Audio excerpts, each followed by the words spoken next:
여러분, 반갑습니다. 영상으로 하나님 말씀을 전하는 시대가 도래한 것을 보면 참 세월이 어떻게 변해가는지 앞으로 삶도 예측할 수가 없겠다라는 생각이 들면서도 또 이렇게 하나님 말씀이 영상을 통해서 어디 있든지 국경을 넘어서도 전해줄 수 있다는 점에서는 또 감사하게 생각합니다. 오늘은 전도서 6번째 강론 시간입니다. 제가 기도하고 본문 읽고 그리고 강론하겠습니다. 기도하겠습니다. 하나님 은혜를 감사합니다. 저희들에게 믿음과 소망과 사랑을 부어주셔서 날마다 하나님 은혜 가운데 살게 하시고 하나님의 사랑에 힘입어 살게 해주신 것을 감사합니다. 우리가 얼마나 연약한 자들인지 하나님이 아시거니와 우리도 합니다. 하나님, 주께서 저희들을 권고해 주셔서 주여 이 연약함 가운데서도 하나님 의지하며 믿음으로 살게 하신 것을 감사합니다. 주여 이제 주의 말씀을 강론하겠는데 하나님 그 말씀이 우리 마음에 잘 깨달아지며 또 하나님 말씀이 정말 그렇다는 사실을 알아서 그 말씀을 쫓아 사는 저희가 되게 하여 주시기를 원합니다. 오늘 강론 6번째 시간입니다.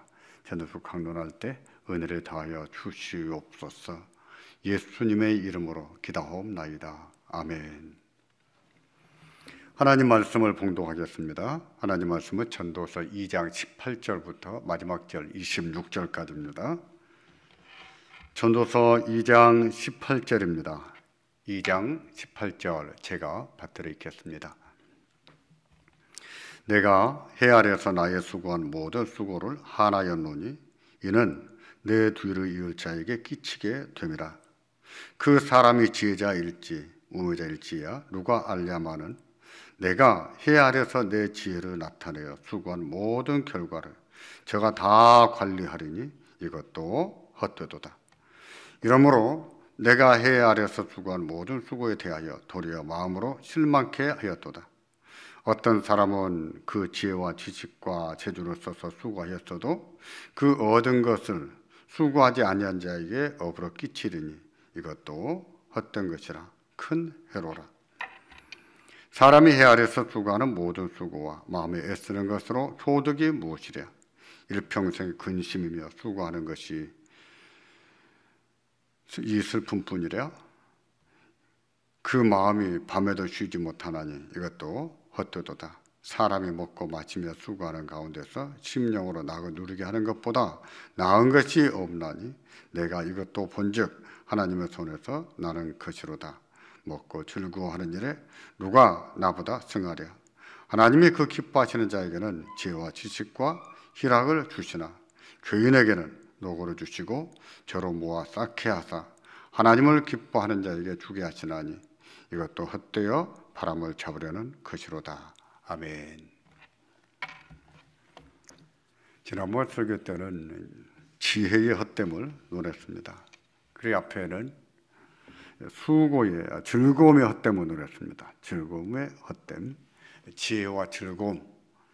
이 두 가지는 전도서와 지혜서의 중요한 명제들입니다. 전도서는 이 두 가지를 대단히 중요하게 여깁니다. 완전하지는 않지만 인생이 허물을 이기고 살거나 예방하는 대안으로 제시합니다. 인생이 허무하지만 그래도 그 허무한 인생을 잘 살게 하는 것이 무엇인가? 지혜이고 즐겁게 사는 것이다 라고 가르쳐요. 그래서 전도서는 이 두 가지를 강조하는데 그럼에도 전도자는 이 두 가지도 결국은 헛되다고 합니다. 지혜도 헛되고 즐겁게 사는 것도 헛되다고 합니다. 한계가 있다는 뜻이지요. 쓸모가 없다, 필요가 없다는 것이 아니라 그것도 한계가 있다는 거예요. 전도자가 이렇게 말한 것은 철학자와 같은 예리한 통찰과 깊은 고뇌 끝에 내린 결론이에요. 정말 예리하게 통찰해서 내린 결론입니다. 그래서 2장 3절을 보시면 이렇게 말씀합니다. 내 마음에 궁구하기를 내가 어떻게 하여야 내 마음의 지혜로 다스림을 받으면서. 전도자는 이 세상의 이치를 자세히 살피고 연구하고 경험할 때 자신의 모든 지혜로 자신의 마음을 통제하는 가운데 했다고 했습니다. 생각 없이 살다가 얻은 결론이 아니고 시행착오를 통해서 얻은 결론도 아니라는 것입니다.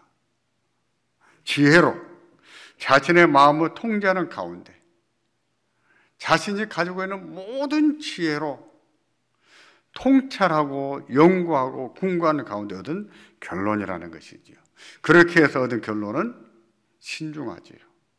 또 대개는 신뢰할 만합니다. 믿을 만합니다. 그렇다는 거예요. 그렇다는 거예요. 자신이 그처럼 궁구하고 모든 지혜를 총동원해서 살펴보고 내린 결론이라는 것이죠.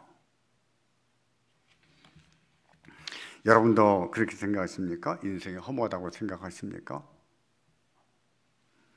즐겁게 사는 것도 헛되고 지롭게 사는 것도 한계가 있다고 생각하십니까? 우리가 전도서를 배웁니다만 전도서의 말씀을 한편의 인생론으로만 듣고 끝내면 안 됩니다. 조심해야 됩니다. 들은 말씀과 우리의 삶을 대조해 봐야 돼요. 이게 중요해요. 전도서가 말씀하고 있는 것, 우리가 들은 이 전도서의 말씀하고 우리 삶이 정말 그런지 그렇지 않는지 대조해 봐야 됩니다. 대조해 보고 과연 하나님 말씀대로 인생이 허무한지 그렇지 않는지 깨달아야 돼요. 결론을 내야 됩니다. 즐겁게 사는 것도 결국은 헛되고 지롭게 사는 것도 결국은 헛된지 그렇지 않는지 살펴보고 아 정말 그렇구나 하고 여러분 안에서 스스로 결론이 내려져야 돼요. 한번 살펴보십시오. 전도서의 말씀, 듣고 배운 말씀과 여러분의 삶을 이렇게 잘 대조해서 살펴보십시오. 전도서의 말씀이 옳은지 그런지 정말 그렇다고 공감이 될 거예요.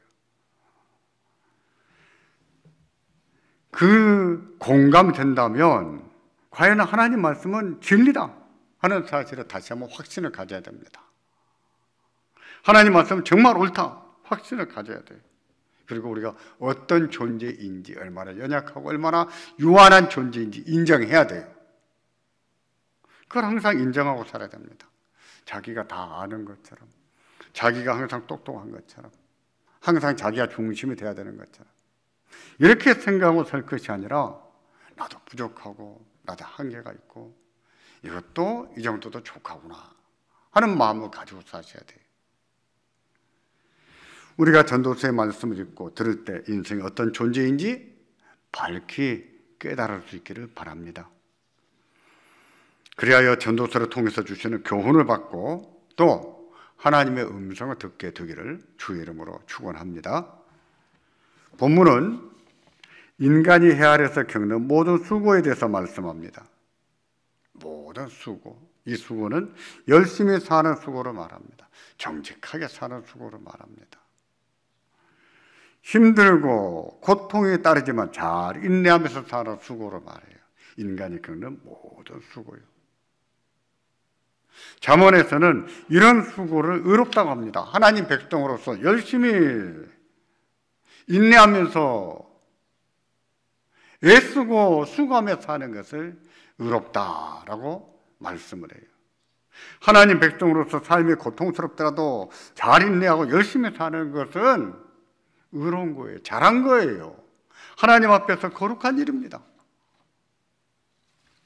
그러므로 우리는 하나님 백성으로서 자신의 삶을 정직하게 살아야 합니다. 열심히 살아야 됩니다. 눈물 나게 힘들 때가 있고 그만 다 포기하고 싶을 때가 있을지라도 잘 이기며 살아야 돼요. 이제는 그만 때려치우고 싶을 때가 있을지라도 참으시고 살아내야 돼요. 하나님은 그렇게 그런 마음으로 사는 삶을 의롭다라고 하십니다. 잘한다 하지.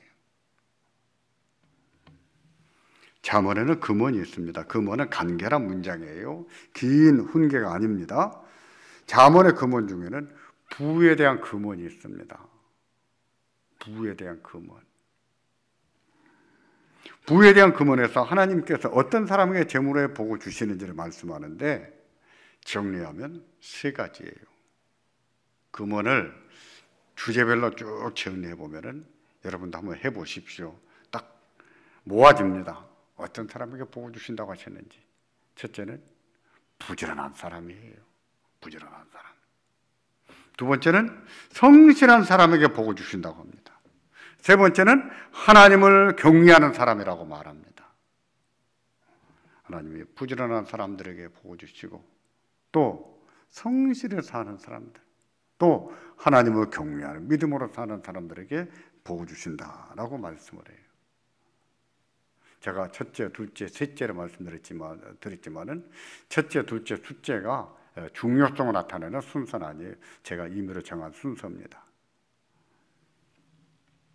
이 세 가지는 하나님 백성으로서 열심히 사는 것, 이와 같이 열심히 사는 것, 그것은 의롭게 사는 것이고 인생을 잘 사는 것이라는 뜻이지요.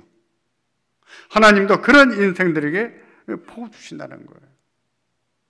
그러고 보면 우리가 하나님을 경외하는 믿음으로 열심히 부지런히 사는 것은 마치 좋은 씨앗을 뿌리고 사는 것과 같다라고 할 수 있습니다.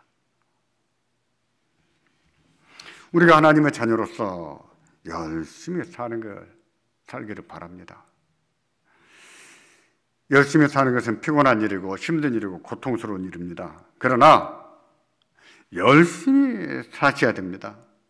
그런 분들에게 하나님의 복을 주세요. 또 그런 삶을 통해서 하나님의 의가 드러납니다. 게으른 삶을 통해서 하나님의 의가 드러나겠습니까? 열심히 근면하게 사는 삶을 통해서 하나님의 의가 드러나죠. 성실도 마찬가지예요. 수고롭지만 열심히 사는 것은 이렇게도 중요한데 본문은 그 수고도 헛되다고 말씀합니다.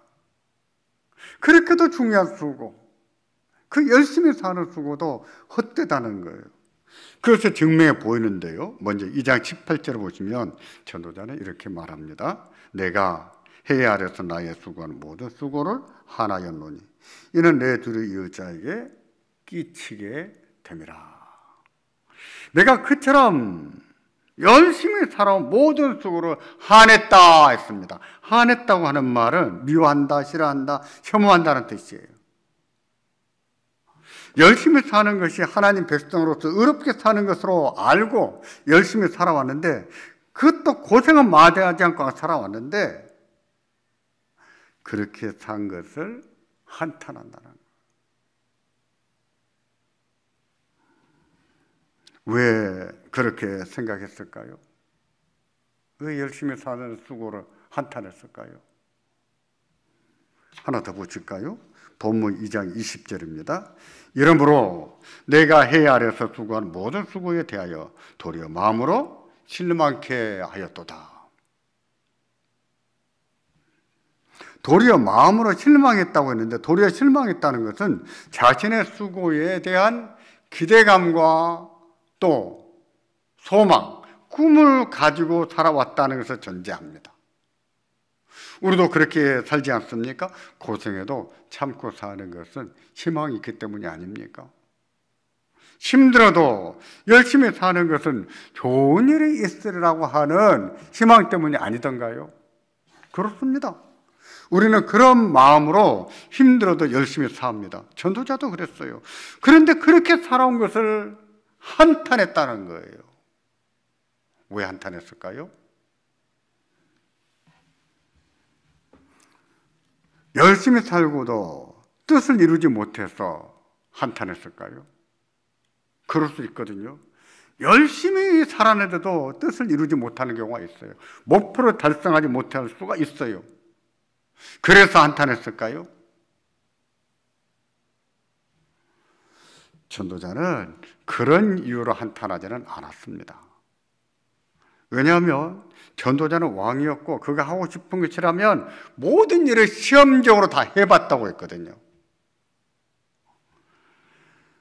자기가 한 나라의 왕으로서 자기가 동원할 수 있는 모든 역량을 동원해서 할 수 있는 일을 다 해봤다고 했어요. 다 이뤘습니다. 그리고 꿈을 이뤘습니다. 많은 희망을 이뤘습니다. 그런데도 실망했다고 한 것은 뜻을 이루고 목표를 달성했다고 해서 인생이 허무하지 않지는 않기 때문이에요. 인생은 꿈을 이루고 또 소망을 이루고 목표를 달성해도 허망한 존재거든요. 꿈을 이뤘다고 해서, 목표를 달성했다고 해서, 소원 성취했다고 해서 허무하지 않은 존재가 아니거든요. 그래도 허무한 존재거든요. 사람들은 부자가 되고 싶은 꿈을 꾸고 삽니다. 그래서 부자가 됐다고 가정을 해보십시오. 그 사람이 자기가 부자라고 생각할까요? 분명히 젊은 시절과 비교하면 그러면 큰 부자가 됐습니다. 그렇다고 자신은 부자라고 생각할까요? 그렇지 않을 수 있어요. 그렇지 않은 사람이 많습니다. 지난날과 비교해보면 분명히 부자인데 자기 마음에는 부자가 아니라고 생각해요. 왜 그럴까요? 욕심이 한이 없거든요. 욕심이 한이 없어요. 그리고 우리는 절대적으로 부의 성취감을 느끼는 것이 아니라 상대적으로 느끼려고 하거든요. 다른 사람보다 돈이 더 많아야 내가 부자라고 생각하거든요. 이 정도면 살만한 부자인데 그렇다고 해서 부자라고는 생각 안 해요. 누구보다도 내가 더 부자여야 부자라고 생각합니다. 인간의 마음이 그래요. 그래서 허무를 느낍니다. 꿈을 이루고 뜻을 이뤄도 허무하다고 생각하는 거예요. 이런 분들은 지족한 마음이 중요하지요. 좀 만족할 줄 아는 마음이 중요합니다. 설령 자신은 부자라고 생각한다고 해도 인생은 역시 허무하기는 마찬가지입니다. 꿈을 이루고 부자가 됐다고 해서 거기에 인생의 참된 가치와 의미가 있는 것이 아니기 때문이에요. 우리가 부자가 되고 꿈을 이뤘어도 그 부에, 그 꿈에 인생의 가치와 의미가 있지가 않거든요. 그래서 우리는 허무한 거예요.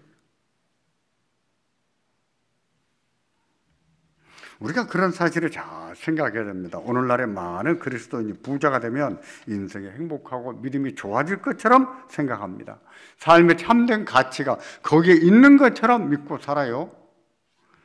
그러나 그렇지 않습니다. 인생의 참된 가치와 존재의 의미는 부에 있지가 않아요. 이 세상에 있지가 않아요. 소원 성취에 있지 않습니다.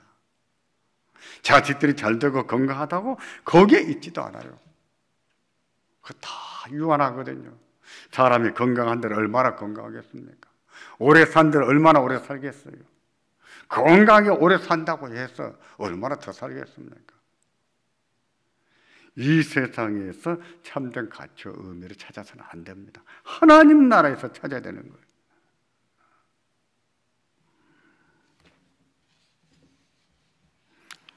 그러지 않기 때문에 부자가 돼도 인생은 여전히 허무하고 여전히 부족함을 느끼는 것이에요. 그런데 그게 다가 아닙니다. 우리가 고생을 마다하지 않고 열심히 살아온 삶을 송두리째 삼켜버리는 것이 있거든요. 그건 무엇입니까? 죽음이죠. 죽음은 우리가 꿈을 이루고 뜻을 이루며 잘 살았다고 했는데 그 삶을 삼켜버려요.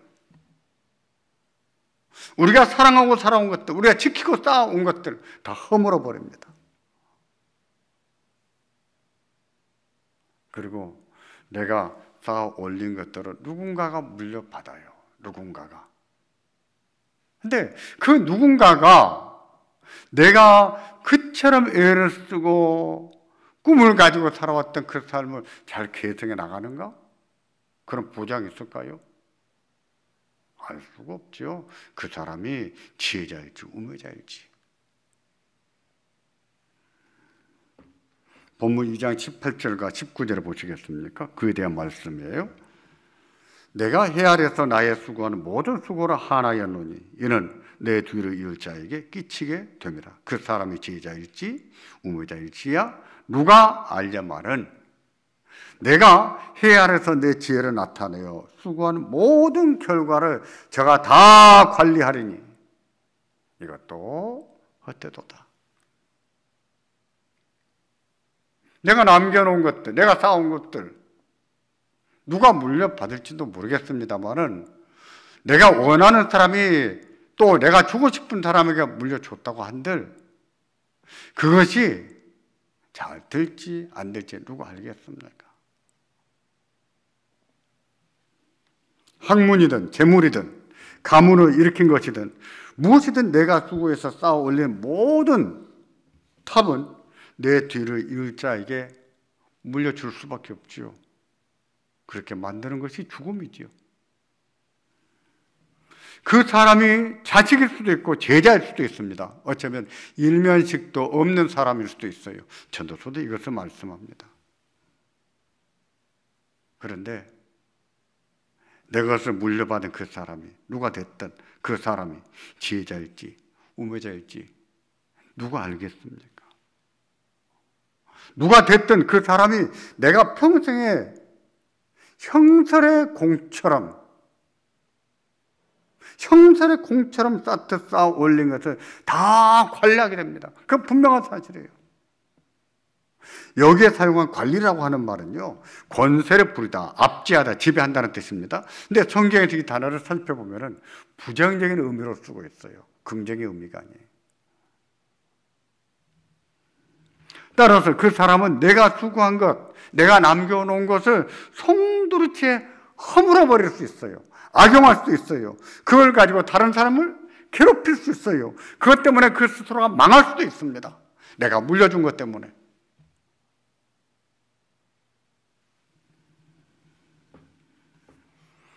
내가 뜻하지 않았던 방향으로 쓸 수가 있다는 것이죠. 만일 그런 일이 일어난다면 허망할까요? 안 할까요? 허망하지요. 자식에게 부를 물려주면 부모들은 큰일 한 것처럼 생각합니다. 근데 부모가 돌아가시고 나면 그 재물이 화가 될지 독이 될지 누가 알겠습니까? 그런 경우 참 많이 보거든요.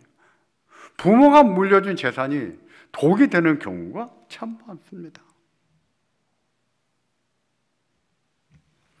전도서를 기록한 전도자는 솔로몬이었습니다. 그는 요즘 흔히 쓰는 말로 표현하자면 금수저를 몰고 태어났지요. 자기 아버지 다윗 왕으로부터 대국을 물려받았고 주변의 많은 나라로부터 조공을 받았습니다. 그가 왕위에 있을 때는 금이 얼마나 흔했던지 왕궁의 모든 그릇이 금그릇이었고 은그릇이 없을 정도였어요. 금이 남아 돌아서 금 방패도 200개나 만들었습니다. 쓸모없는 짓을 한 것이죠. 열왕기상 10장 21절을 보시면 그때는 은을 귀하게 여기지 않았다고 했습니다. 그만큼 흔했거든요. 그런데 금도 그만큼 흔했기 때문이에요. 금도. 엄청난 부지요.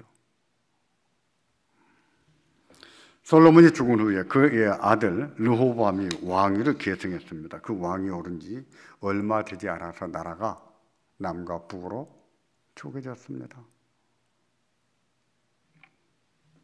5년이 됐을 때는 애굽의 침략을 받아서 성전과 왕궁에 있는 보물이 죄다 약탈을 당했어요. 금방패도 뺏겼습니다. 그거 무너지고 없어지는데 많은 시간이 걸리지 않았어요. 하루아침에 된 겁니다. 그런 것이거든요. 하나님께서 한번 불면 다 날아가는 것이거든요.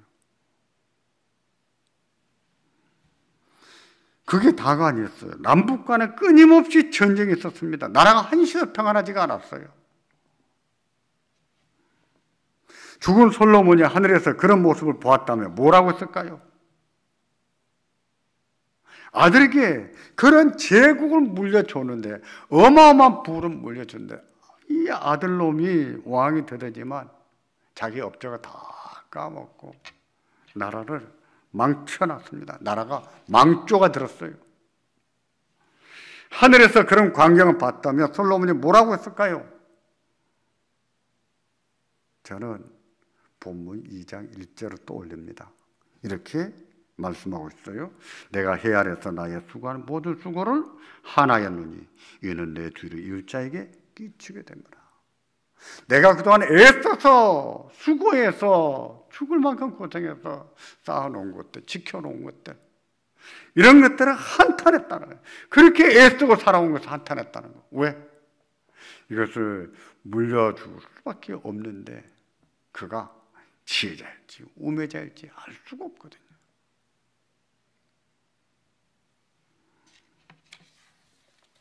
이것은 솔로몬이 죽은 후를 가정해서 한 말입니다. 그러면 르호보암의 통치를 볼 때 솔로몬이 죽기 전에 자기 아들을 어떻게 생각했을까요? 자기 아들을 볼 때 자신이 죽더라도 자신이 이룬 과업을 잘 계승하고 발전시키리라 하는 기대감과 믿음이 있었을까요? 저는 그러지 않았을 것이라고 생각합니다. 솔로몬 정도의 통찰력과 현명한 사람이라면 자기 아들이 어떤 인물인지 인물 됨됨이를 좀 알거든요. 왕을 물려주지만 이 아들이 왕이 돼서 나라를 잘 계승하고 발전시킬지 그리 않을지 어느 정도 예측할 수가 있거든요. 내가 해 아래서 나의 수고한 모든 수고를 하냈다고 했는데 자기 아들을 보면서 한 말이 아니었을까요? 르호보암을 보면서. 결과론적으로 볼 때 그렇게 말할 수 있습니다. 자기 아들이 지혜자일지 우매자일지 어느 정도 예측이 되고 있었거든요. 어느 정도 예측이 되는 상황에서 자신이 그토록 수고하고 애쓴 것을 물려줍니다. 물려주면서 내가 이것을 넘겨주는구나. 내 아들이 우매자일지 지혜자일지 누가 알냐. 그렇게 말할 수 있었다는 거예요. 세상에는 그런 일이 많습니다. 부모는 경건하고 훌륭한데 자식들은 그렇지 못한 경우들이 많아요. 부모는 부지런하고 한평생을 잘 살아왔는데 자식들은 게으르고 사람 구실을 제대로 못하는 자식들이 있습니다. 많아요. 어떤 부모는 늙어서 자식들 때문에 뒤집어집니다. 부모는 한평생을 잘 살아왔는데 나이 먹은 자식들 때문에 부모의 삶이 논여기가 무너지는 거예요. 어떤 부모는 큰 집안을 이뤄서 자식들에게 재산을 많이 남겨주었습니다. 그런데 부모가 돌아가시자 재산 싸움이 벌어지고 칼부림이 나는 경우도 있습니다. 적지 않아요. 그렇게 되면 그 부모가 그토록 고생하고 열심히 살아서 남은 것이 무엇입니까? 먹을 것 못 먹고 입을 것도 아끼면서 살았는데 남은 것이 뭐예요? 고생하고 늙고 병들고 죽을 날밖에 더 남았어요? 험한 것밖에 더 남았어요? 본문 2장 22절을 보시겠습니까? 이런 사실을 물은 다음에 23절에 이렇게 답변합니다. 일평생에 근심하며 수고하는 것이 슬픔뿐이라. 그런 사실을 돌이켜보면 슬프다는 거예요. 슬프다. 허망한 것이죠. 그 마음의 밤에도 쉬지 못하나니 이것도 헛되다. 자식들을 가르치고 잘 키우겠다고 힘든 것도 참고 병든 몸을 추스리며 열심히 살아온 자신의 삶을 돌아보니 슬프다는 거예요. 내가 이 꼴 보려고 그렇게 애를 쓰고 살았던가. 이렇게 되려고 내가 그처럼 밤잠도 못 자고 쉬지도 못하고 살았던가.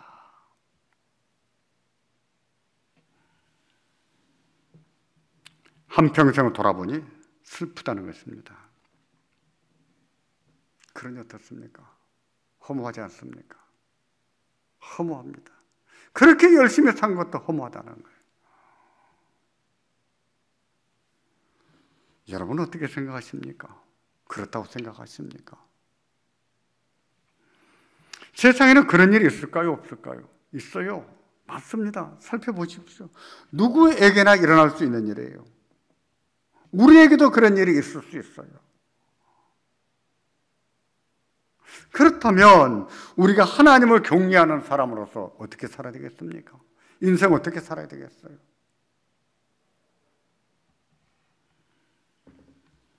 전도서는 그런 사실을 안다면 인생 어떻게 살아야 되는지 세 단계로 말씀한다고 했습니다. 첫째는 인생이 그런 존재라는 것을 받아들이고 살라고 했습니다. 왜 그런 일이 있을까? 왜 그런 일이 일어날까? 왜 그렇다고 했습니까? 우린 인생이기 때문입니다. 하나님이 아니거든요. 인생에게는 누구에게나 그런 일이 일어납니다. 일어날 수 있어요. 열심히 살아도 허망한 일이 일어나요. 인생이 그런 존재예요. 그래서 열심히 살아도 그런 일이 일어났을 때는 기분 좋지는 않지요. 뭐가 기쁘겠습니까? 충격은 오겠죠. 슬프겠죠. 마음이 상하겠죠. 마음은 상하지만 이렇게 생각하십시오. 그래, 이럴 수도 있지. 안 될 때도 있지. 이게 인생이지. 우리가 하나님이 아닌데 어떻게 이 이상 어떻게 하랴? 그렇게 생각하십시오. 이게 인생이다. 인생에는 열심히 살아도 이런 일이 있을 수 있는데 이번에는 그렇게 됐네? 라고 생각하십시오. 두 번째는 인생이 그런 존재이지만 그럼에도 기쁘게 사셔야 됩니다. 잘 안 됐다고 해서 열심히 살 필요가 없다라고 말하다든지 의롭게 살 필요가 없다라고 말하면 안 됩니다. 세상을 염세적으로 살면 안 됩니다. 다 쓸데없어. 열심히 사는 것도 쓸데없고 정직하게 사는 것도 쓸데없어. 그렇게 결론적으로 말씀하지 마세요. 인생이 그런 존재지만 그럼에도 불구하고 살아볼 만한 가치도 있고 의미가 있어요. 그러므로 기쁘게 살아야 됩니다. 힘들어도 기쁨을 잃지 않도록 정말 힘을 기울여야 됩니다. 정말 바쁘게 살아가지만 기쁨을 잃지 않도록 노력해야 돼요. 이것은 한국 사람들이 너무 못하는 거예요. 한국 사람들은 좀 기쁘게 사는 법을 몰라요. 어떤 외국인이 한국에 와서 보고 책을 하나 썼습니다. 책 제목이 기적을 이룬 나라, 기쁨을 잃은 나라. 맞아요. 우리는 기적을 이룬 나라입니다. 전쟁을 했고 이렇게 세계적인 나라가 된 나라가 어디가 있겠어요. 기적을 이뤘죠. 그러면 기뻐할 만합니다. 근데 기뻐할 줄은 몰라요. 한국 사람들이 기쁘게 살지를 못합니다. 심지어 그리스도인들마저도 기쁘게 사는 법을 잘 못해요. 뭐가 잘 안 돼도 기쁘게 좀 살고, 그래 안 될 수도 있지, 그래도 기쁘게 살고, 그게 하나님 뜻입니다. 전도서의 두 번째 메시지예요. 세 번째는 하나님의 주권을 믿고 살아야 됩니다. 세상에는 그런 일이 있지만 그럼에도 하나님은 이 세상을 통치하고 통제하고 계시거든요. 나는 오늘 실패했지만, 나는 열심히 살아도 내 꿈은 이루지 못했지만 그런 사실을 지켜보고 계시거든요. 그런 가운데서도 기쁘게 사는지 그렇지 않는지 하나님이 보고 계시거든요. 하나님은 살아 계시거든요. 그러므로 하나님을 항상 기억하고 경외하는 마음으로 살아야 됩니다. 하나님이 하나님을 경외하는 자들에게 복을 주세요. 복을 주십니다. 무엇보다도 우리에게는요, 내일이 있습니다. 하나님 나라가 있습니다. 우리를 사랑하시고 또 우리에게 영원한 소망을 주신 하나님이 계세요. 그러므로 하나님 나라를 바라보고 살아야 돼요. 소망을 품고 살아야 됩니다. 힘겨울 때가 있지만 말입니다. 잘 안 될 때가 있지만 말입니다. 하나님 나라를 바라보고 하나님께 소망을 품고 살아야 돼요. 그렇게 살 줄 아는 것이 믿음이에요. 하나님을 경외하는 믿음입니다. 우리가 이 믿음을 가지고 우리의 삶을 기쁘게 의롭게 잘 살아낼 수 있기를 주의 이름으로 축원합니다. 기도하겠습니다. 전능하신 아버지여, 오늘 전도서 6번째 강론을 통해서 수고의 헛됨을 했습니다. 하나님, 인간은 애를 쓰고 열심히 살아야 되는 존재이지만 그럼에도 불구하고 꿈은 이루지 못할 수도 있고 원치 않는 결말을 볼 수도 있는 것을 알고 이것이 인생이라는 것을 받아들일 줄 아는 저희가 되게 해주시기를 원합니다. 그렇다고 해서 한탄으로 끝내지 않게 하시고 원망으로 끝내지 않게 하시고 절망으로 끝내지 않게 하시고 주여, 그런 삶 가운데서도 기쁘게 살 것을 말씀하셨으니 주여, 힘에 겨울 때가 있고 지칠 때가 있고 절망이 찾아올 때가 있지만 그런 삶 가운데서도 기쁨을 잊지 않도록 도와주시기를 원합니다.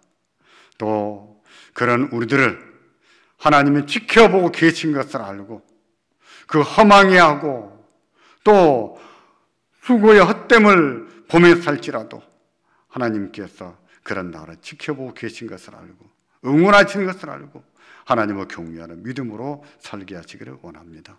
주여, 저희를 도와주시옵소서. 예수님의 이름으로 기도하옵나이다.